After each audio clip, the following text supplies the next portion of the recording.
So now we have Dr. Pankaj Talwar with us on stage again for a deeply personal, reflective keynote. His journey mirrors the evolution of fertility care in India.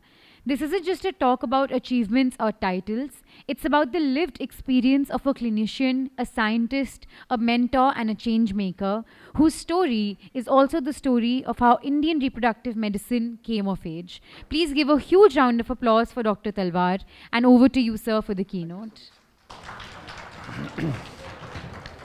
So at the very onset, I want to thank, is my mic on? I want to thank Mr. Kamal Narayanji for giving me this opportunity. I think that when I had to pick up a topic for this particular talk, I thought I'll speak about dual stimulation, I'll speak on Poseidon criteria or Aphrodite criteria. But something told me to talk from the heart, and that's the reason I'm here with you today. My topic for today is a bit different from what we normally look at. I thought I'll talk about a journey of a Indian gynecologist. उसकी life में क्या क्या होता है before she is able to actually start working independently, what all happens in her life. And now today I'm going to put my hands into a honeybee's hive, probably to look at the queen bee, which all our women gynecologists are. So it's going to be a tribute to them. And this tribute, before I go to that, let's look at the Foxy web page. 46,000 gynecologists, I think around 40,000 will be active. Out of these, around 35 or 34,000 will be female gynecologists. That's my number as per my understanding. And look at the various specialties when you come to obs and gynae. Majority, around 80% all over the world are female gynecologists, and male gynecologists are disappearing from the scene. Abhi bhi, I think there are only two in this forum, Dr. Amit and me. We are disappearing. Third one, lovely, but still percentage. So this is one Dr. G. Look at him in the female setup. And this is Dr. T, Dr. G and Dr. T, immensely popular doctor, my favorite guy, Richard Gare. And but so when we start this race today, when I planned about this talk, I think I'm focusing on female gynecologists, not a male gynecologist, because we are as such useless people. Now, so many court cases going on, wherever you go, there is some litigation going on, people are talking about us, medical negligence, forcible deliveries, and whatnot. I think we are in thick soup. So I chose this particular topic. I've been interacting with large number of doctors all over the world in the past few years. We have maybe around 2,400 doctors. I've learned from them. It's nothing which I'm going to talk to you today. It's nothing from my own. मेरे दिमाग की उपज नहीं है. And this one picture we will find two male gynecologists. Otherwise, out of work we have done, majority of them, they are female gynecologists. I hardly see any male gynecologists in these pictures. There are few of them. So, जो भी आपसे बात करूँगा आज, मैंने उनसे सीखा, उनसे पहले पूछा, सीखा, ट्रैक किया, और उसको यहाँ पर मैं आज रिप्रोड्यूस करने वाला हूँ. So we are not living in only, we in our country we have got tier 1, tier 2, tier 3 cities, and this is a place where I come from.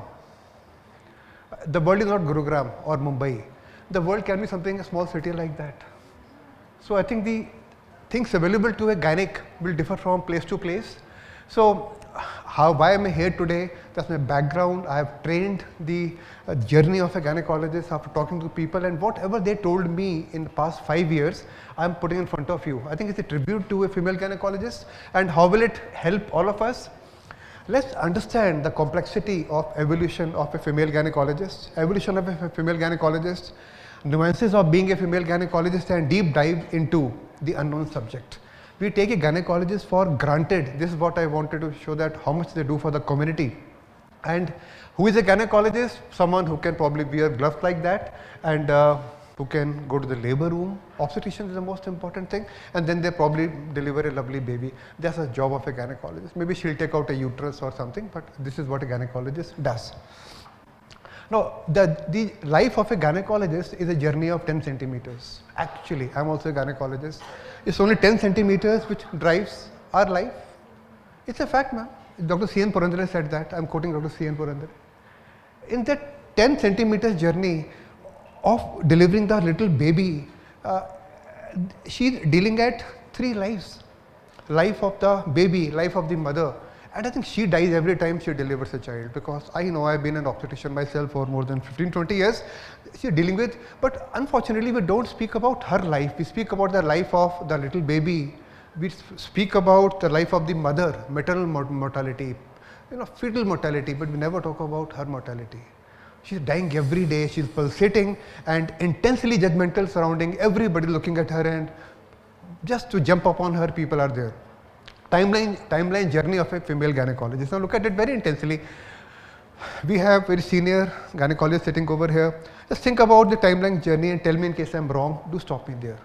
Now this little girl has taken birth, and then the girl grows up and she's finally in the queue appear for NEET exam, and sometimes the exams are fair, sometimes they have to repeat the exam. And then look at her journey from class 10 to the class 10 to 12th. Journey is for 3 years, I said, because she may not get gynae in the first attempt, maybe 2 to 3 years. Then journey 2 is from MBBS and internship, 6 years, NEET, PG and MD, 4 years, then senior residency, 2 years, then she's gonna come to probably IVF, like all of you, like me too, 3 years, and then independent consultant, 1 year, and now she's ready to shoot. So by this time, she has already achieved age of around 37, 38 years, and she's put in around, on average, around 17 years to reach this point of time. I think all of us, so launch of satellite, free satellite of an IVF gynecologist is 19 years. IVF gynecologist, 19 years ke baad, she is saksham to head her own clinic and her own center. Then look at the timeline of chronological age of an IVF specialist, passing out at 18 years, and that's the way she goes. At 35 years, 36 years, she is willing to now, she is able to work independently like a satellite. Biological journey, just a passport journey. Let's look at her biological journey. She attains confidence at around 40 years. Iske beech mein there will be marriage, 2 children, maybe 1 odd abortion, no break for honeymoon, she is always working, no family holidays, and she is doing whatever a superwoman can do. What happens at 40 now? She comes at 40, 39, 40. The elder child of her is at 14 years of age. 14 years. Look at this, nearing class 10th. His NEET journey has started now, or her NEET journey has started now. They all want to have the children to be doctors probably, or anything. Younger one is at class 6, ready after 2 years to go into that NEET journey. The battle starts at 40 for her, the first child, and she may be settled or unsettled, but she's not able to compete with the people around her, because she's worked so hard in her life. But now when she wants to actually relay the satellite images, the child comes forward. Bachche ko dekhna hai pehle. Intense competition for gynecologists. Now look at this lovely picture, and this is true from the heart, that she becomes a gynae oncologist, but she's competing with oncologists outside or a surgeon outside, tier 2, tier 3 cities. She does gynae laparoscopy, she's competing with a routine surgeon who's doing laparoscopies. Fetal-maternal medicine, radiologists are opened up their own labs nowadays, and they are doing dual marker, triple marker, quadruple markers. I've forgotten how many markers there are. IVF is a safe haven as yet, but I don't know how long. So the people are moving towards IVF. Obstetrics is the elephant in the room. Let's look at it, the partogram. This is a partogram. She's looking at reduced variability of the FHS, CTGs, but no one looks at her CTG. No one looks at her CTG, but she's looking at every other CTG in partograms, and no one gives her this little cocoon, bundle of joy, some warmth she is not getting. And her whole life revolves around her kitchen, making some food or doing an ARM in the labor room. So life just carries on, and life revolves around these many things. And she's maybe, I remember my own time, when I used to get up in the morning, come home at 4 o'clock in the night, at 7 o'clock when I used to wake up, I never thought I'll brush my teeth or I'll go to the washroom. I'll ask patient ne susu kara ki nahi kara. I'll call the labor room. Urine pass kara, fetus pass kara, because that becomes more important for me as a gynecologist, and that's what happens with a woman and for anyone. So she's caught in the whirlpool of very demanding patients and specialties. And what I felt after I heard from them, that they are not adequately trained in ultrasounds. But there is lacking in our main postgraduate program. She is not adequately trained or not trained at all in andrology. not adequately trained in laparoscopy, and she's not actually, this is a word, not trained to be an entrepreneur. But now every gynec is actually becoming an entrepreneur. She's not trained the MBA language, she doesn't know about ROIs, and she's on dependent for other people in small cities, tier 2, tier 3 cities, on other surgeons to help her when the rate of litigation is very high. Time spent per week. Now look at this lovely picture. This is a truth for all of you. And these, keeping in our country, there are no midwives. So deliveries are, majority of our, we have midwives, but majority of deliveries are being done by the gynec. I'm very, very sure that when we are doing obstetrics, all the work we are normally doing or sitting in the labor room. She has no holidays, no Sundays. We can't switch off our mobile phone at any point of time. She is never sleeping with assurance that no call will come, no litigation will occur, and she is doing on average one emergency duty per week, minimum one emergency duty per week. So no probably henna for her, no big marriage ceremonies for her. Look at number of hours she is putting up. This is an American data, not an Indian data. Look at OBG. OBG comes second. Our women gynecologists are putting, they are second in the terms of full-time work they are putting up. And if you look at the complete specialty wise, they are somehow putting in around on average 54, 55 hours or 55 hours per week.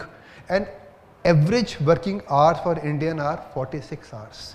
An Indian works 46 hours, they are already putting in around 55 hours per week as a mother.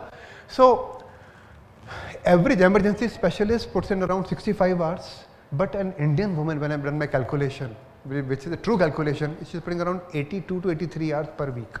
Because in our country, there are no midwives.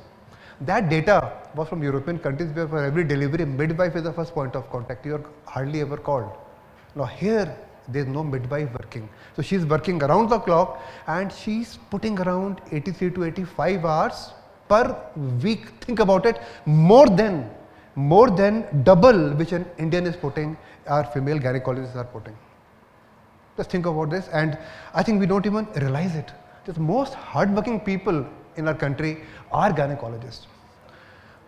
Extracurricular activity jobs of the gynecologist, PTMs, they have to attend parent-teacher meeting, they have no option. They have to make tiffin for the children, ensure that there are enough pens and pencils and erasers to be kept in the bag of the child.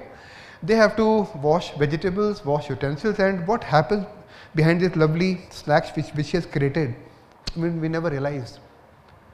She is as good as delivering the baby or applying a forceps or a vacuum as making bhaji at home. We never realize that. So these all things she's doing, looking at the kitchen, children's exams, and so on, which we never even realize that she's doing. So she's a multitasker. She's a multitasker. Indian women are multitasker. This is me. This is actually me as a gynecologist also. In case I come home after, even if I do 13 cesareans in the day, which I used to do at once upon a time, come home, have my little drink, watch some TV and sleep. I never bothered about घर में क्या हो रहा है, मुझे क्या फर्क पड़ने वाला है. But women are not like that. Men, we become totally confused. In case you give me a lot of inputs, I'll get confused, but the women fight back.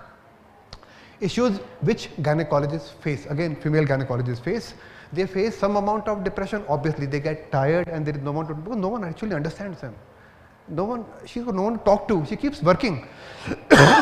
Little babies, no one to take care of. Who will take care of? Nuclear families, sasu maa, dadi maa, saath mein hai nahi.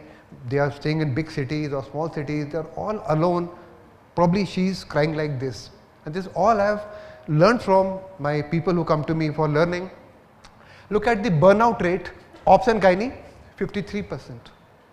That's the burnout rate of obs and gynae. And as per another gradation, it is fourth highest burnout rate amongst all specialty gentlemen ladies is in the gynecologists, and they are female gynecologists because they are nearly 85%, and male gynecologists, even if they are there like me, we are of no use. We hardly participate in what's happening at home. Medical legal issues in gynecology are burning them day in day out. There are medical legal things coming up, and here we all know about this doctor. Don't harass innocent doctors. Love you, please मेरे बच्चों को माँ की कमी महसूस नहीं होने देना. She's a gynecologist. I've never heard anyone else doing like this because so much of pressure she's under and no one talks it. मेरा मरना शायद मेरी बेगुनाही को साबित कर देगा. Just look at this. I think they are superheroes, superwomen. Burnout rate, low self-esteem, depression, suicide, divorces. I think every time I meet a couple of doctors, one of them is going through a divorce proceedings. All are very educated doctors, but life is in a different motion. So a tribute to a gynecologist, as I said, how to strengthen her. I think we have to, for all of us in this room, we have to actually remove our cobwebs. We have to look at the gynecologists with a different perception thereafter. Their mother-in-laws, the husbands like me who are of no use, we never help our wives in anything. I think we have to give a woman boxing gloves to fight the world. That's very important for us. I think we have to hold her hand and pull her up because she's being ignored after working so hard. So one thing is that we should be having midwife training programs in this country where they are able to take away the work of a female gynecologist. And I think it's a very important thing I want to do. Resilience and bounce backing of the woman is very important, is what we do. I think give them complete cover, give them assurance that when they're working, not to worry about anyone. There is someone watching her all the time. This is what Foxy is always doing, watching our gynecologist and making them feel free. And I think more number of men, today we are only 3 in the room, we should be minimum 30 to 40% more gynae should come into play. We have Hitendra sitting behind, he didn't raise his hand, the 4th one is also here. Okay, so I think we have to rehash her training pattern. We have to strengthen her so that she looks at her specialty with a newer perspective. Why are we limiting our gynecologists to the labor room? Now they all at 40 wants to break free, but she doesn't know what to do. Why should she be doing only ARMs and looking at meconium stand like us? I think she needs more training, and then we have to protect her professional integrity, talking about her work at the national level and glorifying her work. That's very, very important. And a tribute, I read this beautiful paper by Dr. C.N. Purandare, which came in the Foxy Journal. His 45-year-old journey, which actually mimics what I learned from nearly 2,500 doctors with whom I spoke before I gave this presentation. I have spoken to so many doctors over nearly 90 hours each, and then I have come to this presentation, and I found that Dr. Purandare has already written it over here. He's already written it over here. That's why he's Dr. Purandare. He didn't need to meet so many people. And my tribute to my teacher, Vice Admiral Punita Arora, Lieutenant General Mrs. Punita Arora, the first woman journal of the country, and she is a gynecologist. She is a gynecologist. I think a tribute to her, tribute to Dr. C.N. Purandare. And a woman is being supported, a woman supported by the parents. Now when she comes, marries a person, a male, I think we should give her wings to fly. We shouldn't put everything on her. I can be probably, I don't do these things, but I should be also doing. She needs care of her mentors and seniors more than a male gynecologist. We don't understand what is happening in her life, so please take care of a woman gynecologist. Family life is very challenging for her. Try getting up for any male. Hitendra, how many times have you made tiffin for your children? I just want to ask you. Not. We don't. I think we should look inwards and introspect. And we have to give her, not only give her wings, we have to make her spread her wings and fly. That is our duty. And society has to be sensitized towards a woman's growth, and this is the superwoman we have. And I think we have to give her a lot of colors in her life, give her growth, we should hold her hand and make her grow further. So we have to give her wings and make her fly. This is my last message to you, and I think this is it. So I've taken around 14 minutes. I think it calls for a standing ovation for a woman gynecologist amongst us. I think all of us can, it's an occasion where we must clap for them. And today when we go home, we should actually know with whom we are dealing with. That's very, very important. So thank you so much, gentlemen, ladies. I have done my presentation.